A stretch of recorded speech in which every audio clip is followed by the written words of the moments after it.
Jetset, go. I'm a clinical hypnotherapist and neuro-linguistic programming practitioner, and here in this show we talk about the good, the bad, and the ugly in travels. Not often do you actually have a good plan that materialize. Sometimes, things mess up. Sometimes, probably lost your wallet, or maybe you actually had an argument with your companion while you're traveling. So, things doesn't often happen as according to your plan. And so we want to remove those negative emotions. That's the reason why we're over here. We want to make sure that you're ready to go for your next travel.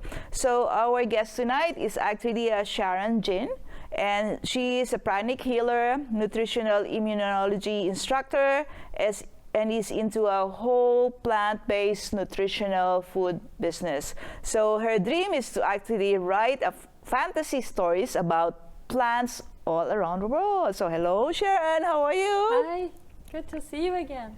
All right, awesome. So I know that you have traveled a lot. So can you tell us what inspired you to actually start traveling? Well, as a child, my dream is to travel. I remember writing an essay, what is your dream?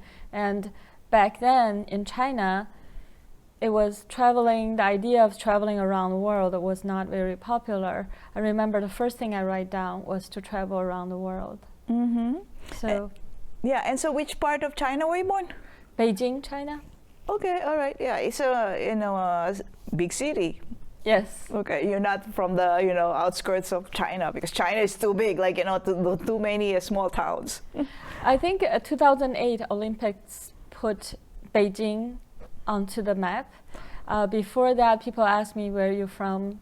I say Beijing. People were, oh, that must be a big city. But after that, it became more, oh, Beijing, as if they know it's Chicago, it's Paris, it's London. Before that, it was, where is it? Oh, it must be a big city. It was right off around 2008. Oh my goodness. All right. So what experience have you had that didn't go as planned? I think there are many things that didn't go as planned because I'm not a very good planner. And I was in IT. I had my work was very busy. So I often just planned my travels once I get to the destination. The example would be that I went to Copenhagen, and I was going to go from Copenhagen to Norway, and the hotel somehow fell off, so I had to go to a local library, and I think the Airbnb internet went down or something back then, so I just literally asked the people in Copenhagen. I said, I want to go to the library because I think library, I can use the internet just like in Chicago. And people say, oh, you must want to go to the Black Diamond. The Black Diamond actually is an attraction. It's in a library, but it's not for everyday use.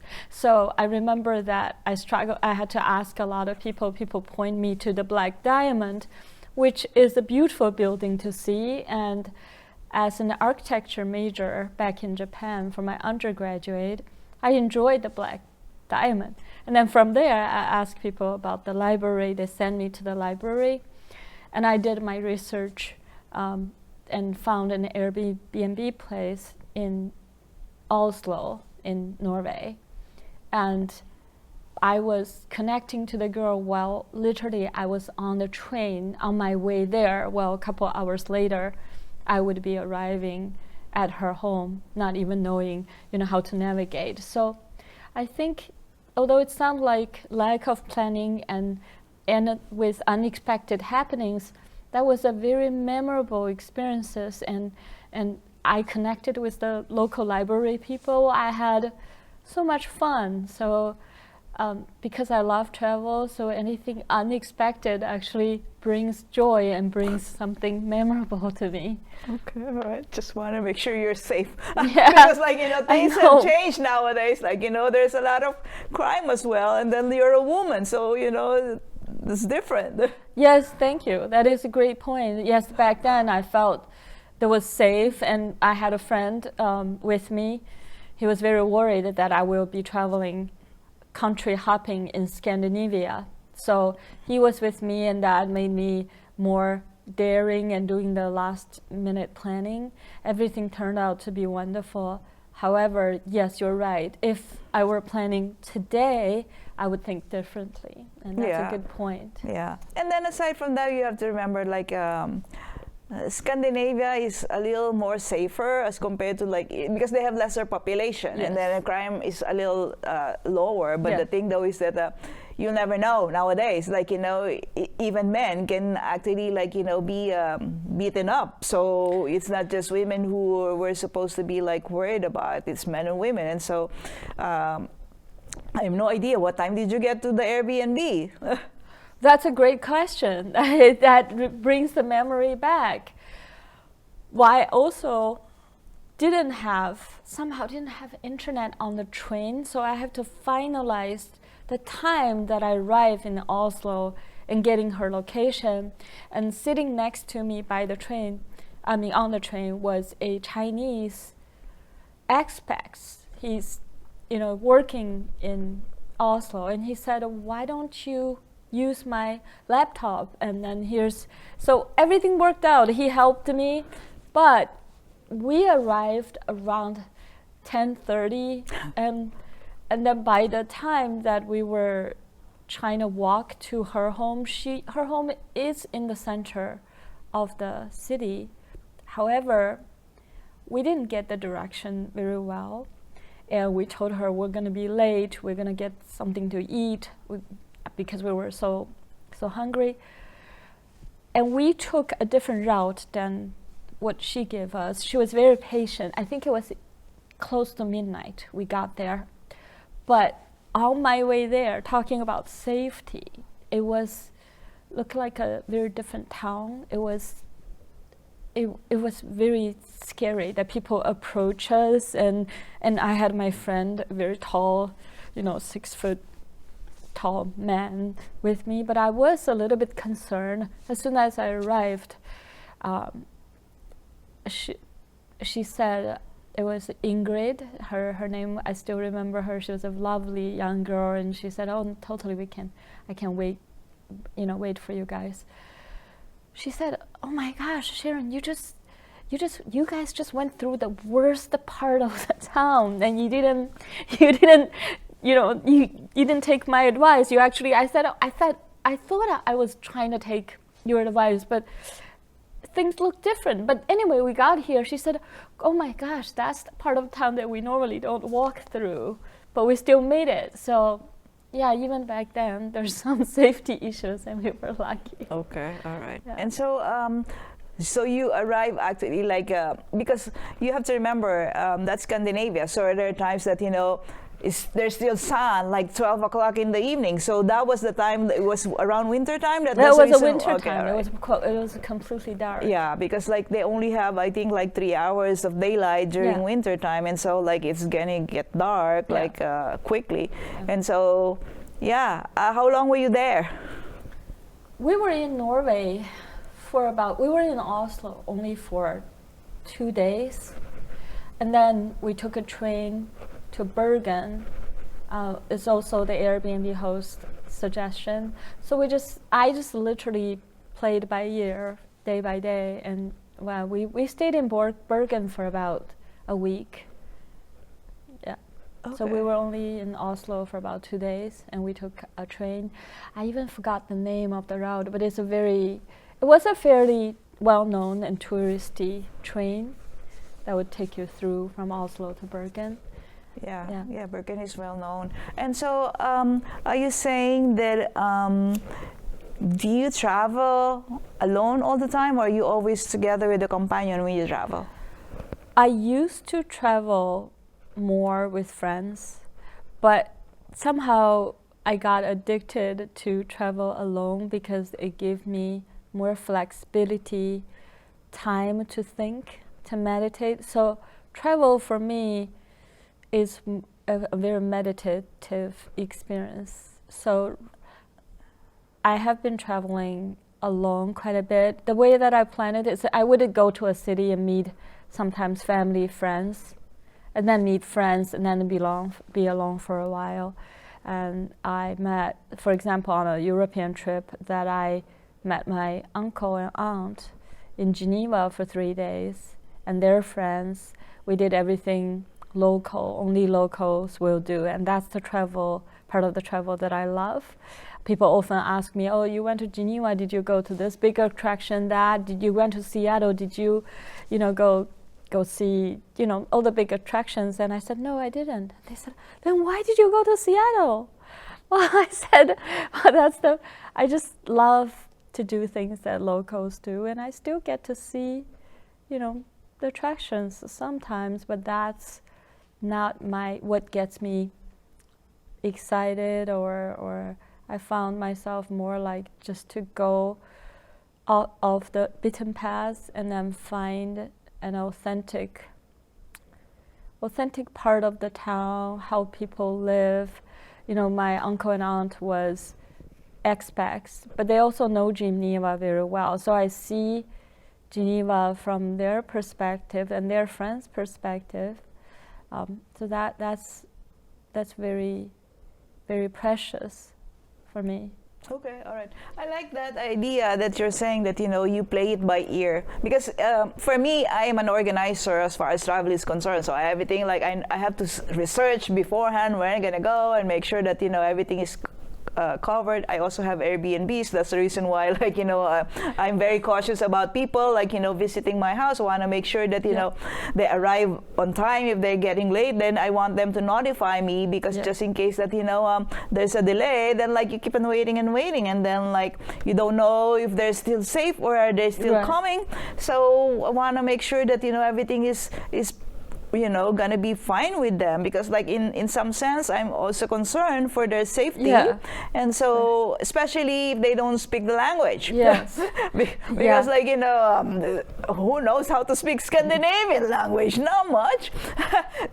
They speak their own language in every country over there. They have no common language among them, Finnish people only talk their language, people from Denmark only speak their language, and to each her or his own, because everybody has their own idea what's fun for them.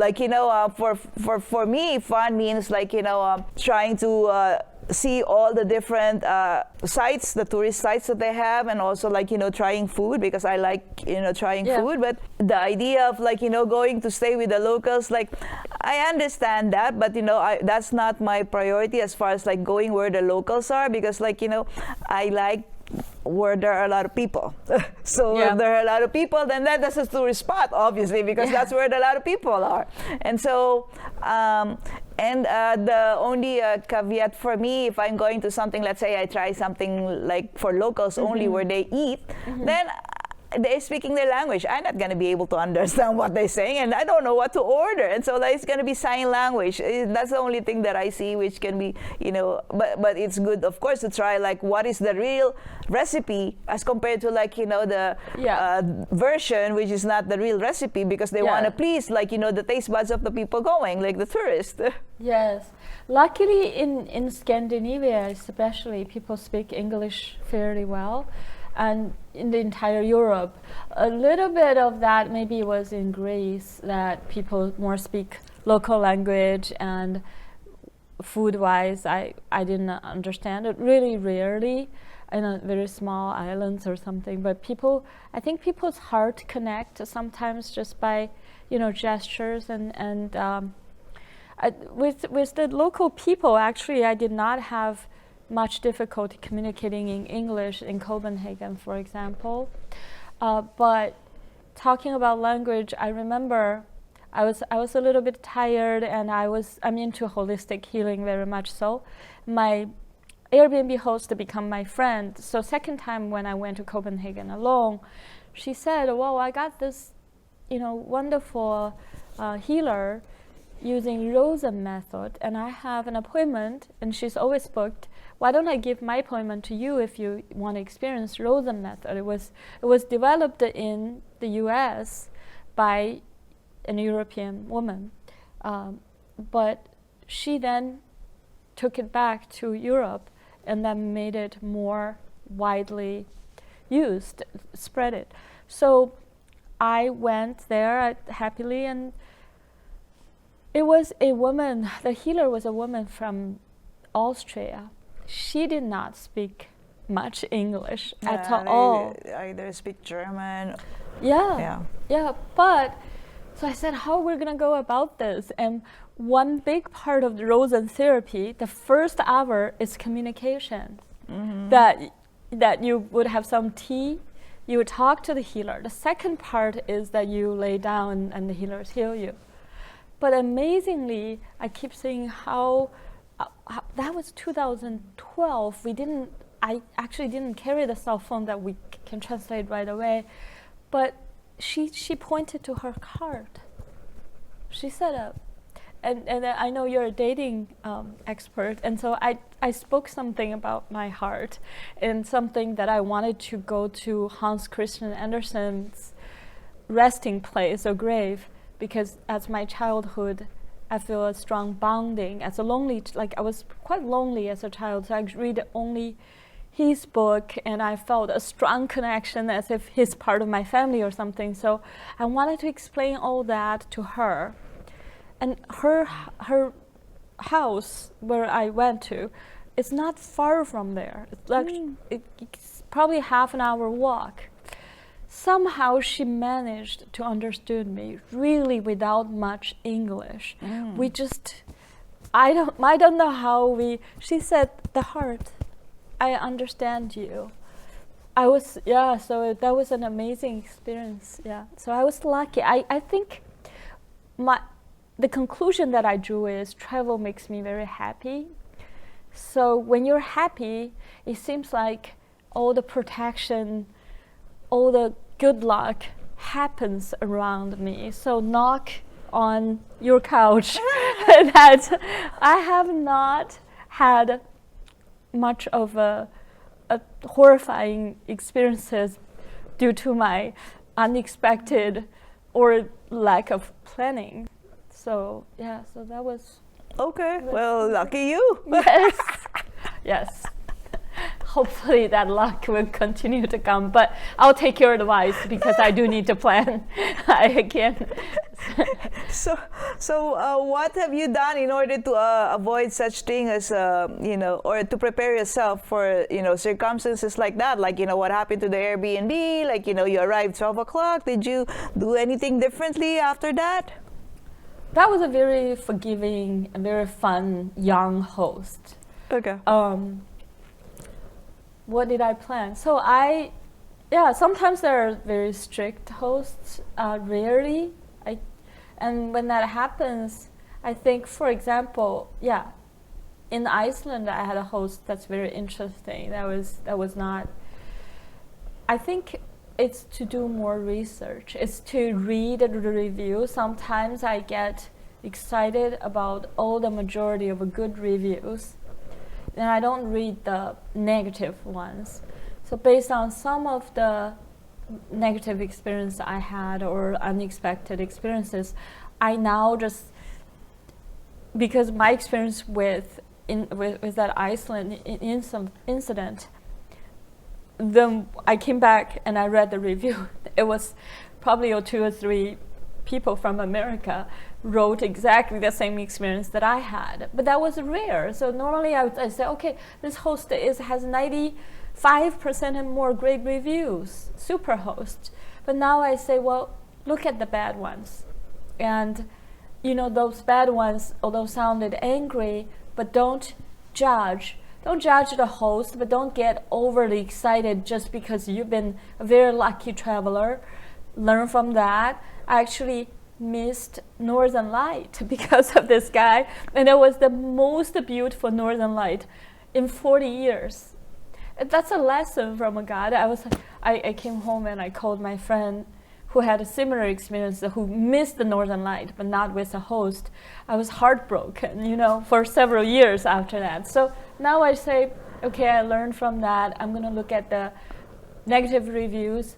I'm not gonna judge the reviewer, even she sound angry, because that could have been you. And then just try to have an open mind. Don't get too scared either, because it's very rare that you can find a person with 0 bad review. So be prepared if this should happen in that situation. What do I do? Have a local friends and a local guide, pick me up, or even actually Airbnb can allow you to back then switch host. Say I'm have the number handy. I had no idea all that tools were available to me until my friend told me about that. So those are the things that I started to implement. So have you seen the Northern Lights now? I've seen Northern Lights, and it's very interesting. I've seen them, and I actually captured them on my iPhone. But it looks beautiful, but I think most of the people rant and rave about because the real dancing green or purple or red ones are actually very rare. So what I found is sometimes you just see almost like a white cloud, not dancing too much, maybe move a little bit. If you take it on your cell phone, it's literally the most bright, beautiful green. Somehow camera can see that.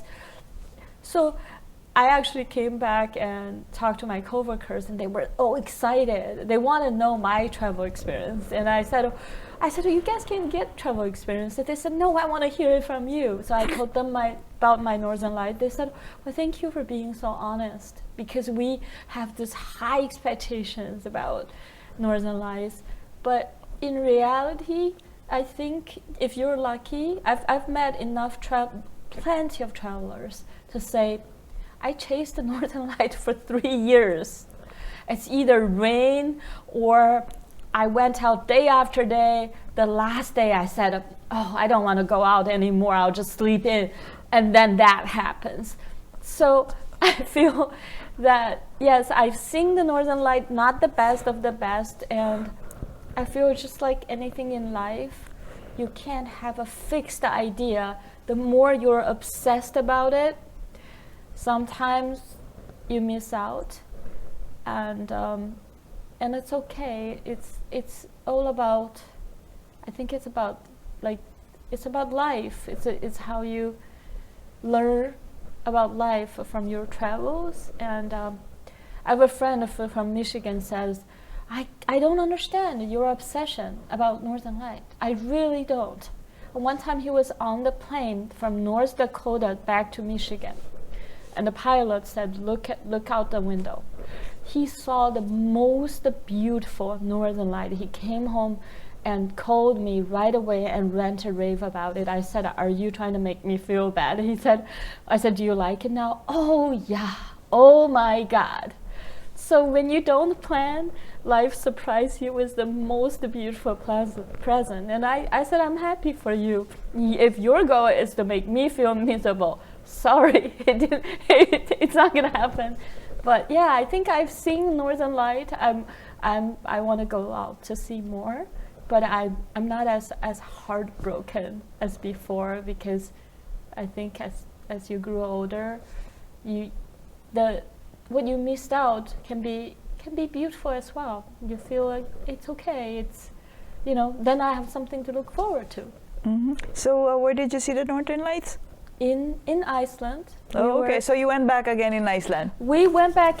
I went back again and again. Actually, I was in a hot spring, in a wild, which that was amazing. That was just sitting there and looking at the white Northern Light. So that was beautiful. Yeah, because sometimes I'm thinking like, okay, it's much more cheaper to go to Canada rather than to go to Iceland, because like you still have to go out to the outskirts, right? Iceland is surprisingly reasonable if you check them, like from East Coast or even from Chicago. Yeah, it's surprisingly. I think it's still.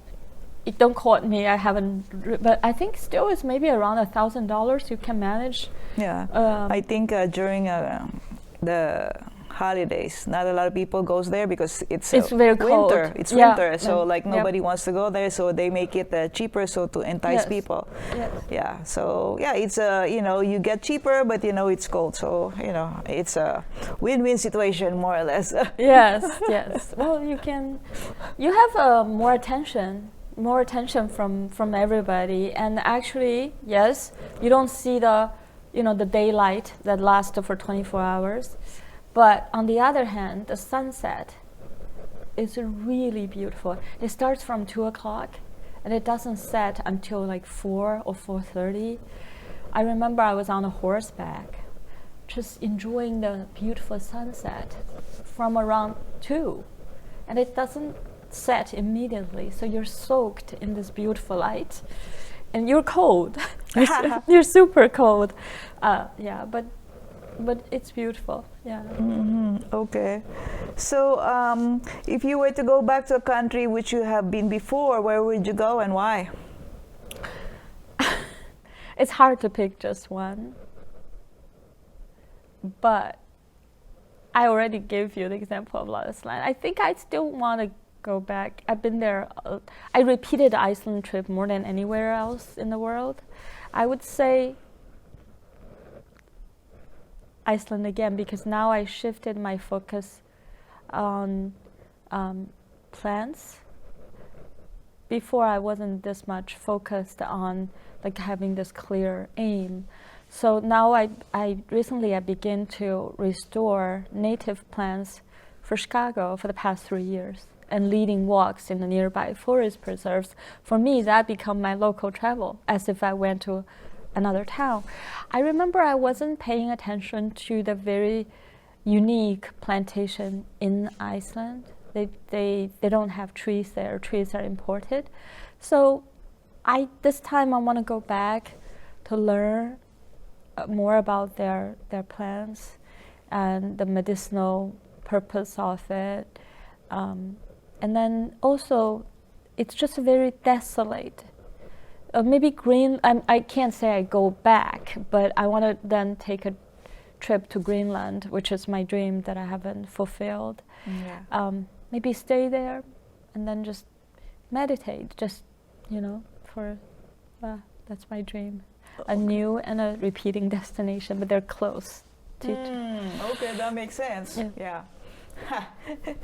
So you cannot bring those as a memorabilia, right? Those plants. You cannot, because No. you're going to be sequestered in the airport. Exactly. Now, especially, I restore plants here. I learned so much about invasives. So thank you for asking that question. I used to, as a child, I don't understand, but my family travels, they literally, they sometimes people want to bring a little bit of food that's like, or a house plant from Japan to China, China to Japan, and say, okay, maybe we can hide it.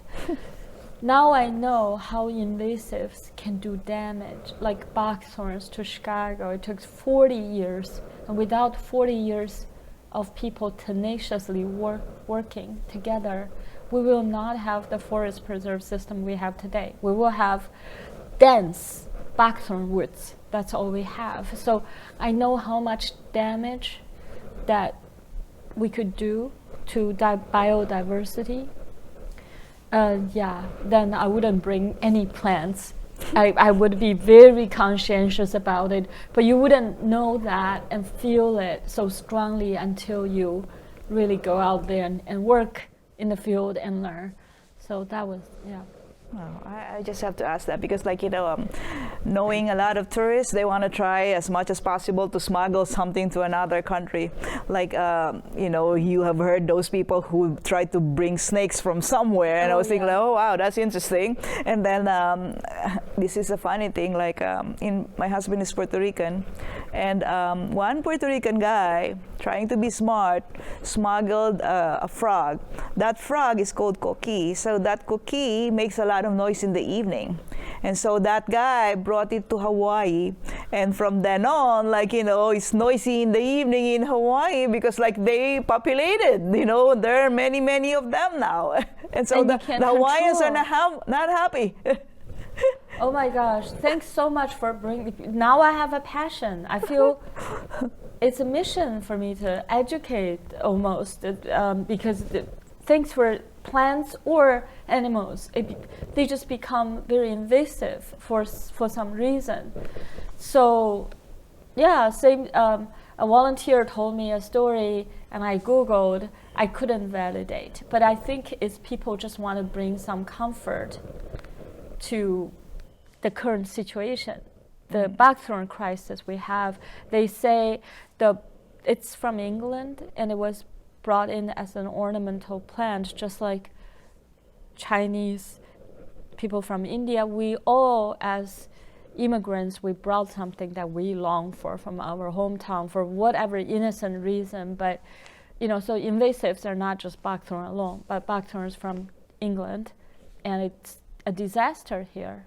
And we have to apply so much chemicals to our own land because otherwise we can't control them. It's either this or that, and we're still finding our ways. And someone said, oh, that original guy who brought buckthorns, and he felt so bad about it, and his whole family made so much money, become so wealthy.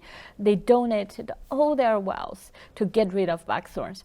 Well, that's a beautiful story. At the time, all the volunteers on the walks or all the guests said, wow, and then I immediately went home to validate the story. I couldn't validate the story. So I think maybe someone just made the story trying to bring some, justice or balance, but we don't know who brought it in for whatever innocent reason, just like you said about the frog, but a whole not one, but many generations, the effort and the time and the people, the money that we focused on buckthorns can be used for so many other things. But right now, we're still focused on buckthorns. So that story, it is so important that Hawaii is no longer the original Hawaii, and our Midwest, including Minnesota, is different. So that is part of the traveling that's very important, to be conscientious, to learn about what kind of damage we can do without knowing, without awareness. So thank you for bringing that. Yeah, I have one final question, because you have started to say when you were young, you want to travel. So were your parents fond of traveling? That's also a wonderful question. Actually, my parents, I was born in a circumstances in China. There's a political movement called the Cultural Revolution. So my parents were not together. One has to stay in the southern part of the China, work there. Grandparents are in something called a re-education camp. And I have to go through different families. I didn't grow up with my parents. So one time my father said, well, they want to spend some time with me. So my parents started to take me sometimes to travel to Shanghai or to the southern part of China to stay with them while they're working. So because of that, part of my childhood is on the train. I wrote, I think in 2011, I started a blog, and I didn't continue. I said, on the train, I found home. And that's how I feel, that the train is my home, and watching through the sceneries changing. So that's an excellent question that I didn't think why I'm so obsessed with traveling, because naturally I was just traveling as soon as I was born, and I made home, made peace with that experiences, and so now I feel I must travel.